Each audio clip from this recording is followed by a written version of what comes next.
दिन में तू ना हो वो दिन ही नहीं, जिस जीवन में तू ना वो जीवन नहीं। मत्ती रचना सुसमाचार 7 अध्याय का 3 और 4 वचन।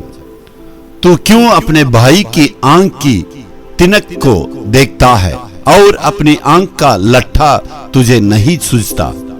और जब तेरी ही आंखों में लट्ठा है तो अपने भाई से क्यों कर कहता है कि ला मैं तेरे आंख से तिनका निकाल दूं?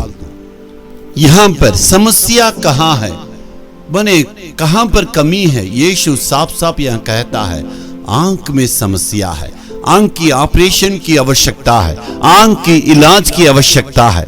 यानी हम भाई दूसरों की शिकायत को ही देखते हैं, हमारी आंखों की जो शिकायत है, हमारा आंख ठीक नहीं है, उस पर ध्यान दे ही नहीं पाते हैं। तो इसका मतलब परमेश्वर कहता या तो इलाज करो नहीं तो आंख को उठा के तुम्हें निकाल कर फेंकना है।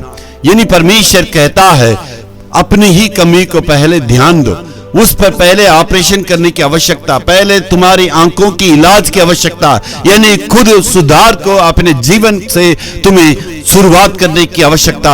अपने आप के जीवन में अपने आप में एक सुधार को लाओ, तब तुम्हारी जो है औरों के बारे में बता सकते हैं। यहाँ पर ये सारी बातों के पीछे यीशु मसीह के जीवन को आदर्श के रूप में या नमूना के रूप में हम देख सकते हैं। यीशु मसीह का स्वभाव को देखे, इतना ईश्वरीय स्वभाव है।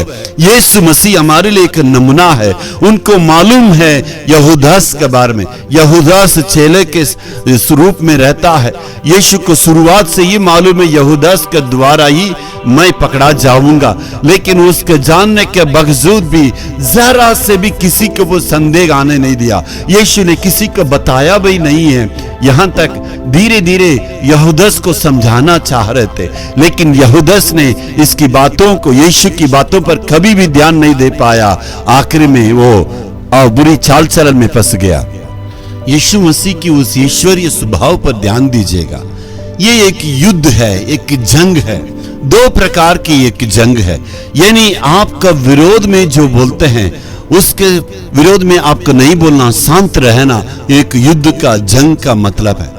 आप वहां पर युद्ध कर रहे हैं। यानी और एक युद्ध है, आप दूसरों के बारे में शिकायत कर रहे हैं। ये शैतान के लिए जगह देकर उनके संग होके आप उनके सदस्य बन जाते हैं, आप उनके साथ लड़ रहे हैं। यानी उनका विरोध में नहीं, उनके साथ हो गए। इस प्रकार का एक जंग है। मेरे प्यारों, परिवार के जीवन में सासू और बहू के बीच में, बहू और सासू के बीच में, दामाद और ससुर के बीच में, बच्चे और माँ बाप के बीच में हम एक दूसरों को शिकायत नहीं कहना है। हमारे रिश्तेदार के बारे में, दोस्त के बारे में शिकायत नहीं कहना। इस प्रकार हम धीरज कदा सहेंगे, जरूर आशीष को पाएंगे। Hallelujah, hallelujah.